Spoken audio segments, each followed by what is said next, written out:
respiration, increased protein turnover, lowering or fewer advanced glycation products, improved glycemic control, reduced inflammatory response. All of those certainly are part of CR benefits and longevity. What test might apply then? Things like and this is supposed to align. So for reduced oxidative stress, you can look at ferritin. There you go. Now, if you have excess ferritin, that's excess iron. That leads to random oxidation events. You can look then at lipid peroxides, which is not a great test because it's flawed with some false negatives and positives, as virtually every laboratory test is.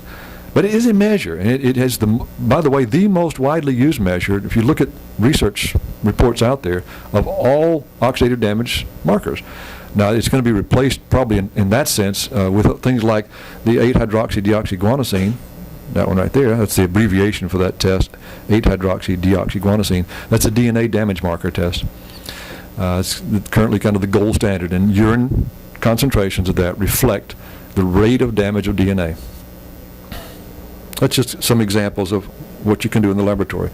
Improved mitochondrial respiration, you can look at coenzyme Q10 and B complex status, and I won't take time to describe and give the mechanism for all these. You probably will understand. Now this one is a bit of a new one. Increased protein turnover, that's supposed to be aligned here with the plasma argin.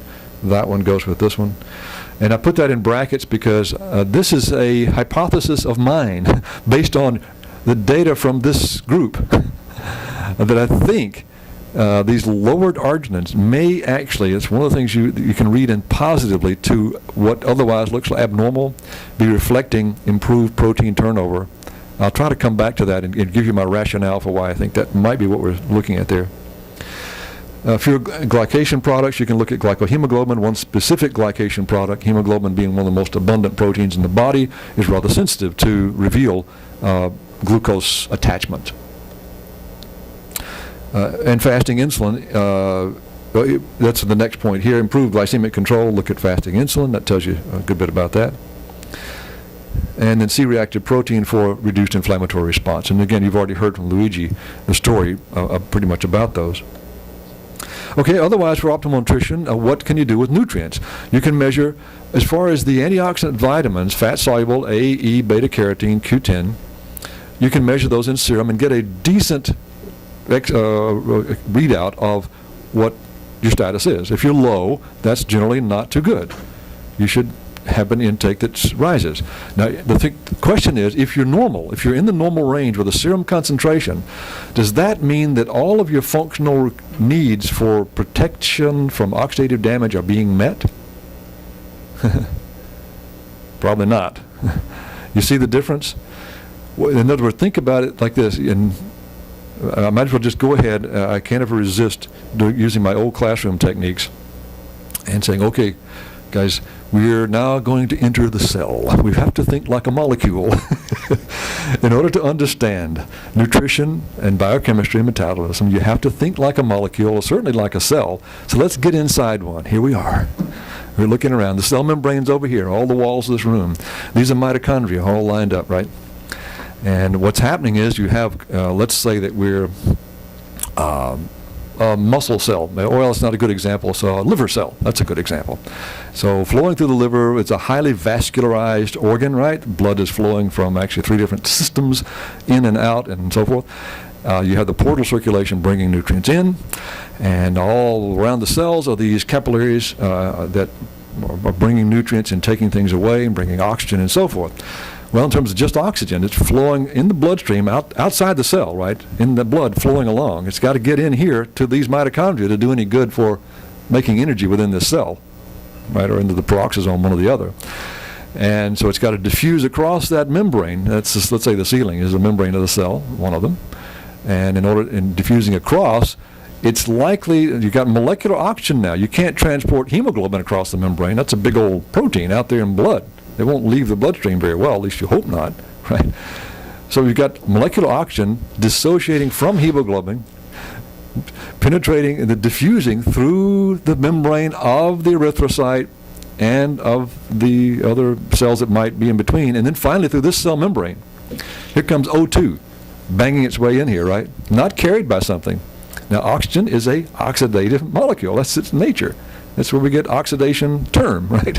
It tends to oxidize things. It doesn't care what it oxidizes. Just give me some electrons, right? That's all it's saying. And it hits the fatty acids in your membrane. So you see my point now. Where are we measuring serum these vitamins? In serum, out there in the blood, serum. Plasma, in this sense, it's the same thing. But where you really need it is in that membrane right there, not on outside, see, or out in the hallway.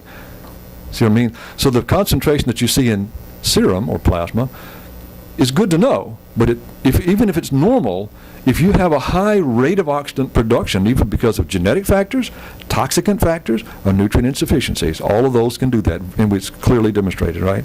Then a normal level out there in the blood may not be enough to protect that membrane. So that's just the limitation. It's the power of the limitation. You want to know, I'm in the normal range with vitamin A. That's good. Is that enough? Well, we got to go on and measure something else. What else? Well, we'll get to that. Oh, I've interwoven now. Having received permission from all the participants of this study, I'm given authoritative assurance. I'm going to actually reveal data now. I haven't, no names, but even this day and age with the new HIPAA rules and all, we have to be careful even about showing data. Sometimes people are, uptight about that, particularly because these people are in the room, most of them, so you'll recognize your own data if you're in the study maybe. Everything that I've woven into this slide set is actually calorie-restricted individual data. And again, I'm looking at individual data. Later on, I'll show you some group responses. So here you have coenzyme Q10. Results is 1.1. The reference range, by the way, there's an enormous discussion we could have about how do you set your reference ranges. We don't have much time for that. And I'll come back to that a little later and give you some pointers about it. 0.8 to 1.5, so okay, that's within it. And we do a little chart over here saying, okay, 0.8 is there, 1.5 is here, you're somewhere towards the middle of the range. Good. Vitamin E, 32, 12 to 50, here you are, that's good. Vitamin A, 0.8, 0.5 to 1.2, it puts you here. Beta carotene, 0.5, 0.4 to 3.5, puts you on the low normal, but at least you're in the normal range. Looks okay. We can't say you're in real trouble from that. Now we add to that the lipid peroxide profile. And this is the same case, the same person. So in this case, even though all of these are in the normal range, lipid peroxides are 1.5, our cutoff is 1.0. That's a little high. That's a rough indicator, but I'd prefer not to have my lipid peroxides above 1.0, thank you. If it is above, it's not like life-threatening, it's just a factor you'd like to work on to try to do what you can to reduce it. So there you are. We need to look at other areas then. Hey, my antioxidants are okay, but my lipid peroxides are high. Well, first of all, that's not all even the fat-soluble antioxidants by any means. And how about the minerals? And how about other factors that add up to lipid peroxides? We'll come back to some of those. But this is the way we start to use laboratory data to build the case. Are you doing okay or not with regard to a specific class of nutrients? I just pulled this together, some comments on a case who had good essential trace elements but high mercury. We'll get to that test in just a moment. So all the trace elements and magnesium, which is not a trace element but a major element in range, looking okay. Red cell mercury was also high, and the DNA damage marker, 8-hydroxydeoxyguanosine, was high. And so the antioxidant trace elements like selenium and so forth looked okay, and yet they're getting some DNA hits. But they had excess fish oils, which give membrane oxidative damage, that is high EPA, and then they also had high lipid peroxides. Another kind of profile that we